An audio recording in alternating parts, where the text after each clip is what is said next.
இயேசு கிறிஸ்துவும் நானும். இன்றைய வேத வசனம் 1 கொரிந்தியர் 15:19.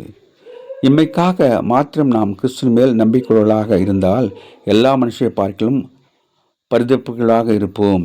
அன்பான சகோதர சகோதரிகளே, நாம் நித்திரை அடைந்தவர்களை குறித்து கவலைப்படாமல் கண்ணீர் சிந்தாமல் இருக்க வேண்டும். ஏனென்றால் கிறிஸ்து மருத்துவரிலிருந்து எழுந்து நித்திரை அடைந்தவர்களின் முதல் பலனானார்.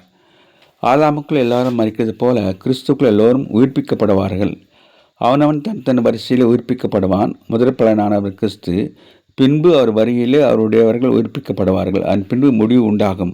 அதனாலே நாம் மரித்தவர்கள் குறித்து கவலைப்படாமல் அவர்கள் நாம் விதைக்கின்றோம். ஆண்டவர் உயிர்த்தெழுந்தது போல நாமும் கூட உயிர்த்தெழுவோம் என்ற நிச்சயத்தோடு நாம் வாழ வேண்டும். ஒரு ரகசியத்தை உங்களுக்கு அறிவிக்கிறேன். நாம் எல்லோரும் மறிக்கிறதில்லை. ஆகிலும் கடைசி எக்காலம் தொனிக்கும் போது ஒரு நிமிஷத்திலே ஒரு இமைப்போதிலே மறுரூபமாக்கப்படுவோம். Have a blessed day. God bless you. Give your heart to God, your hand to man. Live in God's word, live on our knees. Thanks for watching.